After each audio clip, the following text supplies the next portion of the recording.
Okay, the trouble with this one, this finding this area, is if I were to go with the x-axis, do you see how it twitches? From 0 to 2, I've got the 2 to the x on top, and the parabola on the bottom, and then I get to switch to another integral. I get to switch. Well, I got 4 minus now the other function, so I'd have to write out 2 integrals, find them both. Not impossible, but there's easier ways to do it, and that's why they're telling you to do this in terms of y. So the only thing that's tricky about that, well, I think is only tricky about that, is solving for the y. They gave us expressions in terms of x. How do I solve these for y? Well, that's going to be 1/2 y equals x, right? Or y over 2 equals x. And the y equals 4 is going to be a bound for us. And now we're going to solve this one for x. So won't this be 4y equals x squared? And then if I take the square root, I should really have a positive and a negative. But because this is like the positive, those y values are all positive, right? So that means it's not the negative square root. And let's see, can I clean this up? Did I clean that up? I don't see my work right here. Actually, I didn't, I guess. Okay, I guess I'm going to leave that the way it is. So now what happens is I've got, if I do this in terms of y, I've got the square root function on top and the linear function underneath. So the area between those two curves is the square root of 4y minus 1/2 y. Okay, and then I know I want to integrate that from 0 to 4. See where that y equals 4 comes into play? And then dy. So let me move things around here, and we'll keep doing this. Now, do I have that? Let's see, what did I write here? So did I write that? Do I agree with what I wrote for an answer? Yeah, and it looked like it liked it all, so I didn't. I mean, you probably could have taken care of that too. That 4. Maybe, I don't know how easy, how much more that helps us by cleaning it up anymore. But we'll see. So now we're going to do the antiderivative of this, right?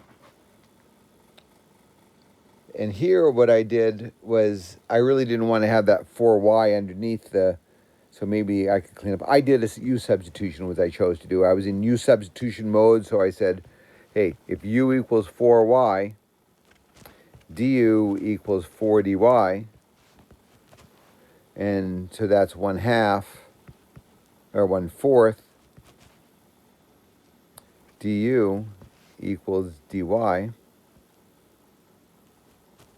So what does that do for me? And then I can also do this substitution to make my work a little easier.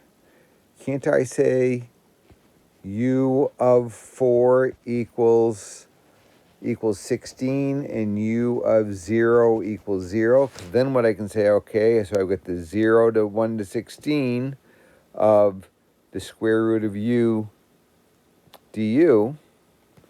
And then I've got the other one. Let's see, isn't there a 1/4 kicking along here too? Yeah. And then for the other piece, this piece, I've got negative 1/2 times the integral from 0 to 4 of y dy. That's pretty straightforward. So let's see. This becomes here.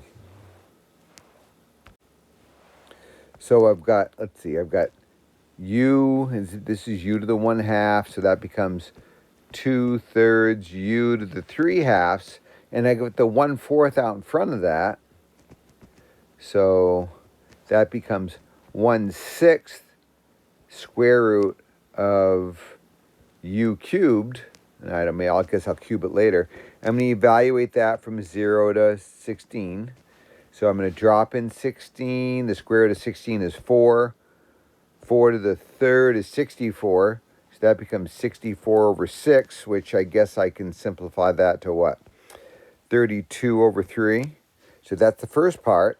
And then the second part will be, let's see, that'll become 1/2 y squared times negative 1/2 becomes negative 1/4.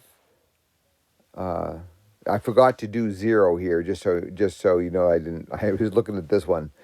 0, but square root of 0 is 0, so that 0 term is not really, doesn't matter. I just want to make, that's one of my classic mistakes that I make. So at negative 1/4 y squared, evaluated from 0 to 4. Well, let's see. Drop in the 4, we get 16. 16 divided by 4 is 4, so that's negative. And then we'll drop in 0, which is 0. So we've got 32 over 3 minus 4.